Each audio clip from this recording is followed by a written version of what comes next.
Wowie. Uy, Yan. salamat ha. Thank you for inviting. Opo. And natuwa ako sa topic mo. Thank you rin, tita. Mag-start na tayo, tita. Okay lang? This Yes, is no very, problem. chikahan, spontaneous lang. Okay. And nothing That's formal. That's the kind I like.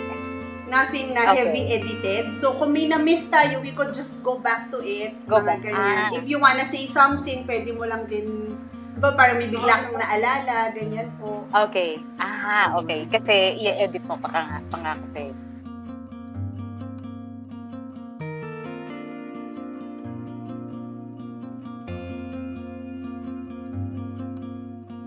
Hello, Tita Lynn. You're already here with me. Okay, ano lang tayo? Super konting introduction. Tita Lynn is my discipler from CCF and she has been my discipler. Tita, would you believe, for the past, 3 years. Ang bilis, ano? Apo, ang bilis. Wow. Tama. 2 years na ba? Wow, And okay. she is also my voice coach. Max! Kasi Tita Lynn is a voice coach. Now I know! Yes, totoo yun. Pero yung kino-coach niya ako, baka masira yung masira yung pangalan niya sa industry ng theater. Hindi You should na have po told yung me totoo. sooner. Ayan. Pero ang hindi ko makakalimutan, Tita Lynn, when I first met you, was when you introduced si JL. Okay? Because you mentioned, JL, this is JL, our adopted son. Di ko malilimutan yun.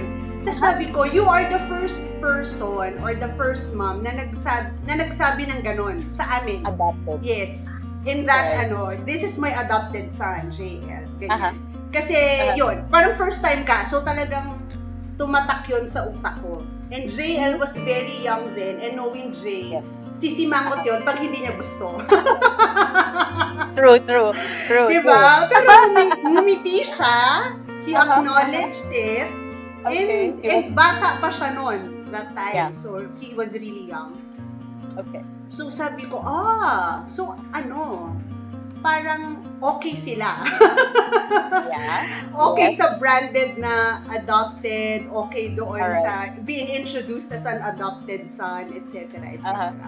Right. So, yun. So, isa yun sa mga tumatak talaga sa akin. But before we go into the details of that, of course, we also would like to know, Tita, what is your season at this time? What have you been doing? What are you busy with? Ganyan. Okay, sige. I am a music missionary. My husband Roy and I have been music missionaries with Wind Song since 1985. So quite a long time now. Mm-hmm. And most of our life as music missionaries has been really on the road. Okay. I think that was probably why it led into adopting kasi for 12 years wala kaming anak. So 12 years kami nag-honeymoon kasi always kami on the road. And a lot of people were saying, kaya hindi kayo magkaanak kasi lagi kayo on the road. Okay. So I don't know how true that is, but that was the Lord's plan for us. But now, during the pandemic, I would have to say my current season is very, very, very, very domestic. Okay. Very domestic. My mornings, I wake up at 5:30, I have a quiet time, and then I prepare coffee. We sit down to coffee kami ni Roy, tulog pa si Jay dahil vacation siya ngayon. Twice weekly, I do my laundry. Weekly, I do my trash. Monthly, I do our grocery. Daily, I do my lunch and cooking. Isang luto lang, isang ulam para sa dalawang di ba? Para hindi na wala nang balikan sa kusina. Yes, and then in the afternoon is usually ministry. I think that's why I say very domestic kasi alam mo naman, di ba, pagiging nanay, it will never stop. Never. Yes. So, kahit tapos ka na, hindi ka pa tapos. So, kahit kung gusto mong sabihin, tapos na ako, hindi pa yun. So, in the afternoon is more or less ministry, but of course, the house church will always be there. Yes. Ministry, for now, during the pandemic, the ministry is a lot of vocal, I sing, no? I sing. One of the things that I do is I sing. We're helping out now. One of the major things that we're doing is helping out a church, a Chinese church actually, with their weekly worship lineups. No? So si Roy sa editing, ako gumagawa ng vocal guide. Weekly yun, weekly. So a lot of my Nabanggit mo, tita, na 12 years kayo na on the road ni Pastor Roy, and with that also waiting, di ba, na magkaanak. Anong year yung parang nag-isip na kayo ng adoption? Was it the 10th, the 9th year? That would be kung 12th year dumating si Jay, I believe somewhere in the 10th weeks. Kasi, and prior to that, it never occurred to us. It never crossed our minds to adopt.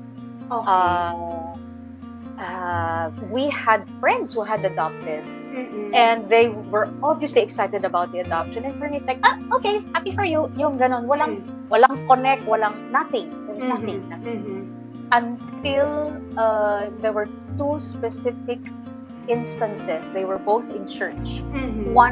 One was by during a service, an American missionary was talking about being in Africa.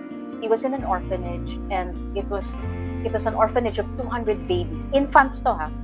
And on that particular day when he visited, there were only 2 staff on hand. Pangatlong adult na siya doon. Everybody else was infants, 200 of them. And when one started to cry, sabi niya, you know how it is with infants, one starts to cry, everybody starts crying. So they all started crying. And so the 2 staff, they were scurrying around, and he was right there. And then, parang, syempre, feeling niya, teka muna, I can't just be standing around here, lalaki to So he started picking up babies, no? Just to try to cuddle them again. So he had a baby on the right, baby on the left. He pauses right in the middle of his message, and then he just, would any of you consider adopting a child? There's so many infants and babies and children that need parents. And then he continues with this, wala. We started asking, do you think the Lord's trying to tell us something? Yun lang.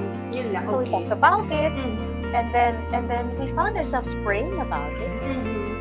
Because kasi buhay na, especially kay Roy, buhay na sa kanya yung we really want a child. Okay. And so we started praying about it. And because in the years before that, nag-medical check-up kami, wala naman. Normal naman kami pareho. So that option, the Lord was not working in that area. So that's how it started. We just started praying. We prayed for a year, and then we actually spoke to Tita Rosa Rosal. Damayan lagi yung time na yon. And at that time when we spoke to her, we said, Tita, we are interested in adopting. Sabi niya, naku, iha, sabi niya. She has a I believe it was a Center for Women at that time. This Center for Women is for women who are pregnant and about to give birth and are considering what to do with their babies. Meaning, hindi nila alam. Some of them probably had already considered aborting, but somebody stepped in, prevented them. Said, go to this Center for Women, the gospel is shared with them and all of that. So, nag-intervene ang Panginoon. So, nagkakaroon ng opportunity for the women to seriously consider, shall I keep or shall I put up for adoption? So, we went to Tita Rose at this time. And she said, oy, naku, iho. At this time, all my mothers want to keep their babies. So, parang, okay, that's good. Pero, Lord, so paano yun? Yung gano'n. So parang, alam mo yun? 1 year later, we started moving in a little by little. So from Quezon City, nag-move na kami ng ano. So we asked for help from my brother-in-law who had a big van. And so he helped us move some of our things. No? So syempre, nakarating siya sa house. Sa Bikutan. And sabi niya, tinitingnan niya yung kotse namin, which was at that time a sedan. Sabi niya, sa haba ng biyahe ninyo, sabi niya, hindi na bagay sa inyo. Tell you what, sabi niya, samahan niyo ako sa shopping, sabi niya, hanap tayo ng van ninyo, akong bahala. You sell your car, whatever balance is needed to buy the van, akong bahala. Okay! May house na kami. May coming up, hindi lang car, girl. Van. Sa van nga. Kasi okay. sabi niya, you need a van for your ministry. So, naging ministry partner kasi namin. Alam mo yun, so, okay, so we had a house, we had a car. On day 21, the day that we finally moved in, all the boxes, everything. Wait, and did we have the van by then? We had the van. We had the van already by then. It had already been delivered. On day 21, all the boxes had been moved in. All the movers had moved out. It was Roy, me, the dog, the boxes, and the house. Okay. So, eto si Roy in the bed, in our master bedroom. Kakabit siya ng pinatungan niya yung bed frame ng upuan, nakapatong siya sa upuan para we didn't even have a ladder. nakatungtong siya. He was putting in the bulb, and then I get a call. So I look at my cell phone. It was Diana Tanchi. And Lynn, sabi niya, how are you? Kasi syempre, ako dream ng buhay ko na magkaroon ng sariling bahay finally, Yes. But I was just grinning from ear to ear because I still couldn't believe we were actually in our own home. And I said, fine, sabi ko. In my head, I said, you have no idea how fine. Sabi ko, oh, that's great. Sabi niya, okay, I am here with Tita Rose. Sabi niya, and you know what? She has a mother here who's about to give birth in a month's time. And she is wanting to give her baby up for adoption. Are you interested? Sabi niya, wala pa speakerphone nun, ako lang. So tingin ako kay Roy, he was putting up the bulb. And I said, is it a boy or is it a girl? Alam mo, halos mahulog si Roy sa upuan kasi naintindihan niya kaagad what it was about. So sabi ni Diana, oh, she hasn't had her ultrasound, so we don't know yet. Ganyan. Sabi naman ni Roy, kahit ano, boy o girl, mag-yes ka na. Sabi niya. Okay, so I said, yes, we're interested. Okay, sabi niya. So, okay, so just keep praying about it. I'll get back to you. And that's how it was. 1 month. We had 1 month. Okay. So I'm gonna kind of jump into because you had your question na how did you prepare? Meron ka Yes. How did you prepare for adoption? So did you prepare at all? Physically, mga ganyan, mentally? There's 2 answers. I have 2 answers for that. Okay. In my ignorance, I was 40. Okay, life began at 40, Miko. Okay. Appear. Never delivered na. Okay. Yes, okay. So in my ignorance about how to have a child, I didn't prepare. I only prepared mentally. It was like, oh my goodness, I'm gonna have a baby. Siguro ang preparations lang namin, parang 4 na bagay lang. Somebody donated a playpen, not even a crib, a playpen. Okay. And I think 2 baby bottles. And was that, I don't know, parang a bib. Okay. So yun lang ang preparation ko. And then like nagkataon, 2 days before Jill arrived, my discipler at that time, syempre she knew about it. Sabi niya, Lynn, how are you doing with your preparations for the baby? Do you have bottles? I said, 2 small ones. Do you have diapers? No.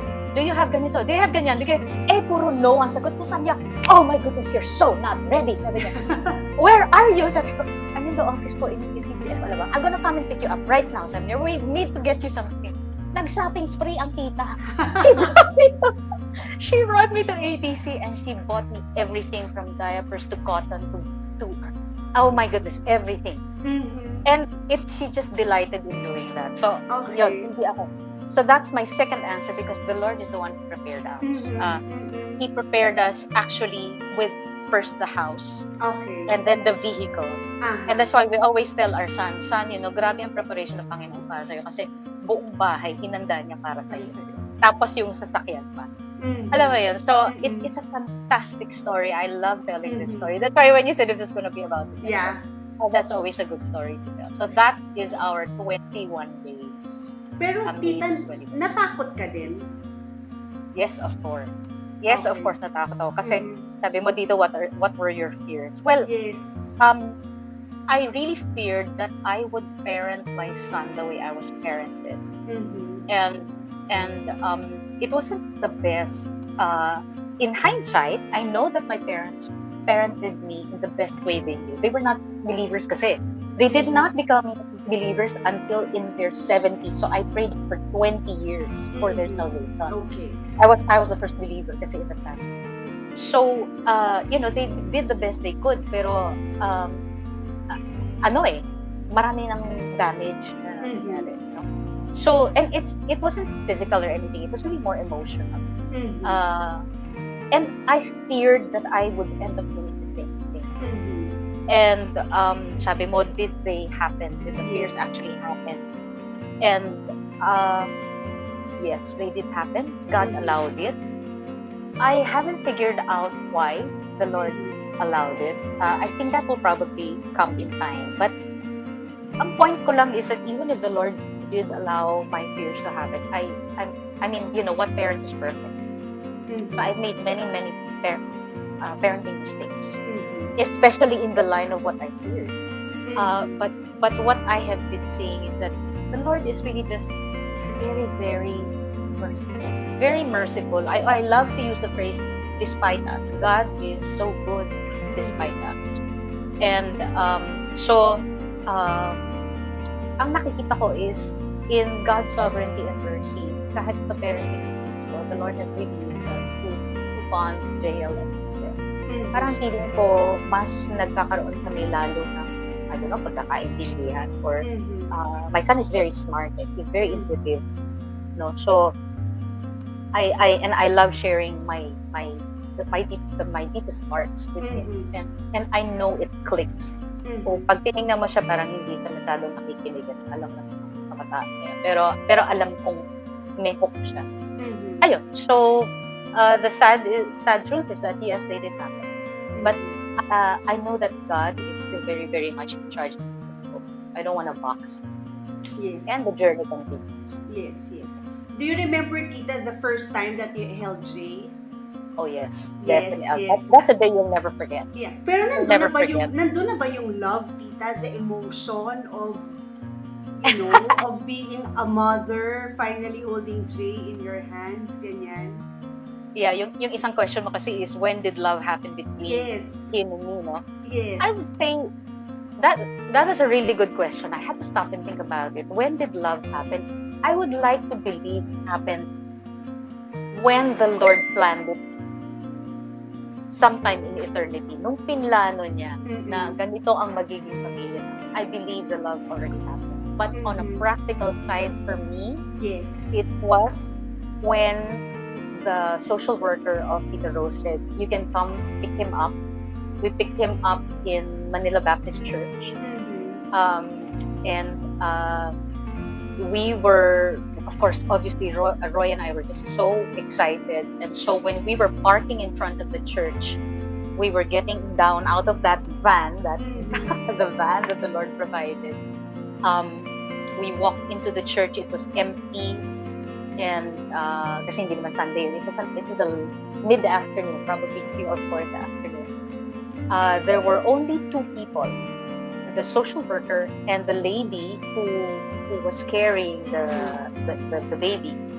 And we just walked down the center aisle, and everybody was smiling. The social worker, the lady, Roy and I, we were all just, no one was talking. We were just smiling and picked up JL and I. And I just praised God because his eyes were open. He was awake. And so that first time I picked him up, I looked into his eyes, his huge eyes, and that was it. Wala, na-in love. Na-in love na ako. So, And alam mo na rin agad, Tita? Alam mo na magkarga? Agad? You know, that's a great question because prior to this, mahilig ako sa bata. Pero yung bata na, yung mailalaro mo, sa infants, takot ako. Yes. So, hindi ako marunong kumarga. But that moment, it was like my arms just knew what to do. There was no fear. There was I just scooped him up. Okay. I just scooped him up and we looked into each other's eyes. And then Roy's head was right, he was looking over and we were all just, alam mo yun, ganun lang. And it was just an unspeakable moment. It was just amazing. And No word. na-realize mo na rin doon, Tita, that you are already a mother. A nanay. Hindi pa. Hindi pa. Hindi pa. Okay. It was more of, kasi it was a funny night because kasi mid-afternoon, nag-late afternoon, and so syempre nagtatawag kami, hey guys, yung mga D group members namin at that time, we're picking up the baby, ganito, oh my goodness, sa kayo, ganyan, so we're going to come and meet you. So from Manila Bap, we went to Paco Park. And Paco Park, and we didn't plan it, by the way. The Lord was the one who planned it because after we picked up JL, sabi namin, so where are we gonna meet the other guys? Kasi hindi naman pwede doon sa church kasi nga closed naman yung church, ano? Wala namang lugar kung saan kami pwede mag-ano. So sabi namin, sige, Paco Park, this is where we got married. Yes. Oh, I remember. I was about to ask. Yes. So Okay. so we went on to the outside. The park was open, pero konti lang naman yung tao. Pero doon lang kami sa parking outside. So we waited and everybody started coming. And picture, ganyan. And sabi lang, kain tayo sa labas. Sabi ko, hoy, Sabi ko, ano pa to? 1 day old pa lang to. Sabi ko ganun kasi Jail was born the day before. And he got, Okay. 24 hours old. Sabi ko, pwede ba yun? Sabi ko, okay lang yan. Puro mga nanay, Okay. tatay na. Sabi ko, kayo nakakaalam. Okay. So on day 2 of his life, he was already out in a restaurant. Responsible parenthood. Malay ko ba sabi nung ano ko di group member namin, okay naman Okay. Ayun, so we had dinner out and then at Pupaco Park we were still, where were we living? We were already living in Bicutan, yeah. Mhm. So Pupaco Park, pag uwi namin ng Bicutan, ayun, syempre, ang weird, di ba? All of a sudden, you're bringing a baby. Yes. And then, I put him down on the bed, on our big bed, and then he had his baby clothes laid out. Tapos, nung binaba ko siyang ganon, di kami ni Roy, wala, nakatingin lang kami sa kanyang ganon. Tapos, alam mo yun, yung walang usapan, tingin lang kami sa isa't isa, sabi namin, we have a baby. Yun, that was the time. That was the only time it really registered. Oh my God, we have a baby. That was yun. So it wasn't quite, siguro kasi yung euphoria pa nung nasa church. Yes. With the friends and the family. Yeah. So nung kami na lang sa bahay, that's when it started. And I imagine, tita, it's the same group of friends ang tinatawagan mo nung natataranta ka na what to do, what not to do. Good question. I don't remember those parts, but I suppose, yeah. Yes, di ba? Malamang kasi sila yung I would think so. Yung mga when to feed, how to burp, yung mga ganyan. Diba? Pero naman kasi akong baby Bible noon So talagang nakatutok ako doon. Nakatutok talaga ako doon. Okay. Kasi meron siyang monthly, meron siyang weekly. Yes. I love that book. Yeah. So And the month and the weeks happened and years. And how did Jay know, tita? Paano niya nalaman? Was it something intentional? Parang may agreement pa kayo ni Pastor Roy na we would tell him this way or we would tell him sa ganitong edad niya or what? Right. That was something that Roy and I discussed even before, when we were decided that we were going to adopt, which is after the call of Bian. It was a no-brainer for us. We knew that we were going to tell him as soon as he was able to understand. Okay. And yung discipler ko at that time, she had also adopted her daughter also through Tita Rose. Alam mo yun? Kaya double-double ang bonding namin. And one of the first things that she really instructed me to do was, Lynn, keep your antennas up for the day when the Lord shows you that it's time to tell your child. Okay. How will I know? Tapos ito yung kanyang napakagandang sagot. Sabi niya, basta you'll know. Okay, sige. Okay. Napaka-generic, di ba? So yes, we were always in prayer for that time. So this is how it happened. Jay was at this time 3 years old. 3 years old, and he there was an advertisement on Nat Geo channel pa nun, TV pa nun. Nat Geo was promoting this new show that they had entitled In the Womb. Okay. So it was going to show the development of the fetus from start to finish until na mapanganak siya. And I said, okay, I'm interested in this. So I even blocked off the date. Excited ako for whatever reason. Excited ako. And that night, Roy had the meeting, so he was out of the house. So it was just JL and me. 3 years old siya. I had already camped out on the bed, and I was ready to watch this show. He was beside me on the bed, and he had his toys. Ganyan. And to my surprise, hindi niya iniintindi yung toys niya. Ang iniintindi niya, yung pinapanood ko. So when I saw that he was watching, I started explaining. Jay, you know what that is? Ganito, that's the baby in the tummy of the mommy. Ganyan. So, siya naman talagang mesmerized din. So one time during a commercial break, I did not plan this week. This was really the Lord. So, I ended up asking him, anak, ikaw, do you know where you came from? Okay. He reached over and touched my tummy, which tells you he understood what I was explaining to him. He touched my tummy. And again, I did not plan this. It just came out of my mouth. Sabi ko, anak, no, you did not come from my tummy. You know, you came from your mother's tummy.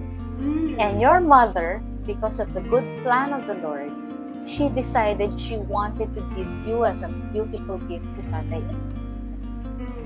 And he was just really listening hard. And then, ganun lang kasimple. Yung isang instruction din kasi ng disciple was, when the Lord shows you that it's time to tell him that he is adopted, let him understand that adoption is a beautiful thing. It is biblical. And let him know that it was God's good will. God's good plan for him to be adopted. Don't point any fingers at anyone. Walang bida, walang masama. It was just God's good will. So those are the words that I exactly used. And then, so when that happened, tapos nag-continue na yung show, nanonood na siya ulit. Tapos sabi ko, oh my goodness, that's the Lord. I've been able to tell him. So nung next commercial break, sabi ko, naintindihan kaya niya. So I drilled it. So I said, so Jay, where did you come from? Sabi niya, from my mother's tummy. Oh, how did you get to us? She wanted to give me to you. Sabi ko, why? And wasn't it because of God's will? Yes. So he parroted. Siguro, I must have drilled him at least 2 more times before the night was over. And so, I put him to bed, and then wala pa si Roy. Sabi, tinawag ko, guess what? Sabi ko, ano nangyari ngayong gabi, ganyan. So, nung umuwi na si Roy, syempre, tulog na si Jay. So, the next morning, excited kami. Kasi I wanted to see, did he remember anything? You know? So, nung breakfast the next morning, I asked him again, sabi ko, Jay, do you remember what we wanted last night? Yes, sabi niya, tell Tatay, where did you come from, anak? I came from my mother's tummy, and she decided to give me to you and Tatay because of God's goodwill. He just parroted everything that I taught him. And then I learned, that's when I realized, grabe, totoo talaga yung wisdom ng, you know, the earliest time is the best time to tell them because clean slate pa yung mga minds nila eh. So as normal and as natural, this is my eye, this is my nose, this is my mouth, I am adopted, this is my elbow. Ganun lang siyang you know, they will just receive it without any bias, without any prejudice. Yes. Ayun. So he grew up with that. Why you saw what you saw. Yes. Pero tita, I also know that, you know, as years would also go by, meron na siyang hindi mapaparot. Kasi he has his own thinking already. Diba? Parang hindi na pwedeng sabihin na ganito siya nangyari. So how do you, I believe this is a continuous process, tita. Yeah. How do you definitely continue to prepare in answering the questions of Jay, who is very smart? Yep. Diba? Sinabi mo. Yeah, kasi homeschooled siya, and actually nung tinanong ko siya before, he was like 7 or 8 ata, or even maybe a bit older. Sabi ko, so what do you want to be when you grow up? Sabi niya sa akin, I just want to be an adult. Sabi ko, gusto kong mag-homeschool! Gusto ko yung sagot ng batang to. Ikaw pala ang kausap niya nun. Oo. I just wanna be an adult. Sabi ko, pangarap ko yun na yun ang sasabihin ng anak ko. Hindi doktor, hindi lawyer, hindi... I wanna be an adult. Hindi engineer. Yun ang sagot niya. At Jay, si Tita Min ko pala kausap ko no when you said I wanna be an adult. Oo, diba? Oo. Sabi ko, ngayon talagang mag-homeschool tayo. Pero how do you continually prepare for it, tita? Yeah. Well, you know, there was a long period of time when after that, when he was 3 years old and we were able to tell him in education that he's adopted and that it's God's goodwill. He was just so secure in that. So he grew up 4 years old, 5 years old, 6, 7. He started going to school, no? Nung nag-stop kami ng homeschooling, then he went to regular school. Actually, not traditional school. It was a Montessori school, so ang dami na niyang nag-bloom siya doon. Ang dami niyang mga friends. Apparently, we learned that he was very comfortable in telling his friends that he's adopted. So much so that I think he had at least 2 other friends in school who were adopted. They tended to gravitate towards each other. And I saw that even in CCF Alabang, he would tend to gravitate to kids whom he knew were adopted. And yung time na yon, there was sort of like, I don't know if I can call it a silence. There were no questions. It was just he was just so it was just a natural factor of life that he was very comfortable with. And then they were kasi meron siyang yung name na binigay ng mother niya sa kanya at saka yung name na binigay namin because that was part of the legal case. It was adoption and change of name. Apparently there's two different legal cases. And so I think this part is not clear to me, but I remember when we told him what his real name was. And I'm trying to recall, I think he asked, what was my name always JL? I think. Okay. And so, and wini-welcome namin yun pag meron siya mga ganung questions. No? Nakaabang lang kami. So we don't lead into it. Nakaabang lang kami. And so we said, the name that, and we made sure that we would not tell anybody, not even my parents, nobody.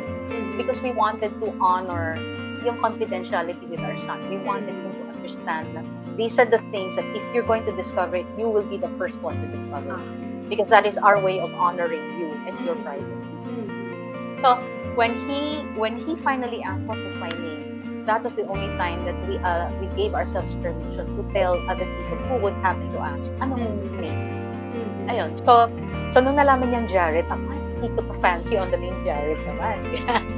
And so, yun. And then the next one was, I think we were probably having a conversation and about adoptive relationships. And I think we offered him. I know it came from us. This part of the journey. Alam ko sa amin ang galing. Inunahan namin siya. Sabi na, Jay, if ever there would be a time in your life, any time in your life when you feel that you want to find out who your birth parents are, their name, if they're still alive, if you want to pursue them, please know that we will support you. We will help you in every way that we can. Okay, noted, parang ganyan. Nothing for maybe a year, maybe 2 years. And then when he started mentioning, he doesn't ask directly. So nag-mention lang siya, parang nag-fish siya. So there would be things like, was my mom tall? Was my mom, mga ganon. Kasi alam niya na wala kaming information about his birth dad. So hindi rin siya nagtatanong kasi alam naman niya dead end yun. Pero when it comes to his mom, yun, nagtatanong siya. Was she, yung mga ganon. That's all we know. That na according to Tita Rose, matangkad, parang model, maputi. Sabi niya, pero hindi ako maputi, sabi niya. Maybe I take after my dad. Sabi niya, maybe so, sabi ko. Yun. I think the most difficult, I would say, the start of the difficulties was pandemic year, last year. Okay. Because as a family, we did not recognize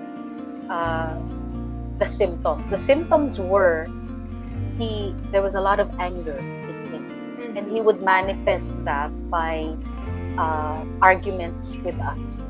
The arguments would usually be about rules, house rules, gadget time, gaming time, TV time, yung mga ganon, chores. You know, he suddenly became very kino-contest niya lagi. So we kind of thought, teenage years probably, that's the reason. And palagay ko may kinalaman. But then it came to a head because it became more and more and more and more complex. And this was the time that we were holed up. We were stuck. What's the word? Ano yung word for that? Hindi kami quarantine yet. Nung the lockdown. Yeah, so we were stranded. That's what we're gonna. We were stranded in Baguio for 5.5 months. That's when it came out. So ang hirap, ang doble-doble kasi we were struggling with what in the world is happening. Kasi they were very emotionally painful times for him and for us. And there was of all people, my mom to watch that. Alam mo yun. And my mom is, that generation na children do not talk like that to their parents. So alam mo yun, I had to deal with my feelings as a parent. I had to deal with my son. Siyempre, alalayan mo siya. And I had to deal with my mom, alalayan mo rin siya. Ganyan. So, wow, that was really very difficult. Very difficult. And there was one magic conversation again that I had. Mother's Day, he posted something on his wall. Very, very unusual. He said he was greeting me, Happy Mother's Day. Never happened before. Never happened before unless na ang gaganon din siya ni Roy, di ba? But this one, on his own and publicly, he was greeting me. And then, it was quite a long post eh. Meron doon. Si Brian, so, yung nag-send, diba? Sabi niya, Tita, have you seen this? Thank you talaga. So, diba, there was the part where he addressed his birth mom. Yes. And to my birth mom, thank you for giving birth to me. I know that you did your best, something like that. And that was really unusual. I think that was the start of things happening in his heart and in his mind. And probably just a couple of maybe weeks or a month later, when we had a very special conversation, it was just him and me, when I started underscoring, anak, remember that time when we were having difficulties, or we were having a lot of arguments. Do you think, I posed it as a question, do you think it was the time when you were probably grappling with the realities of your being adopted? And then, alam mo yun, tahimik lang siya. And then you could see his eyes. He was really pushing hard. Yeah. So yun, na-identify namin na he was going through a time when he was really just grappling with the fact that he was adopted.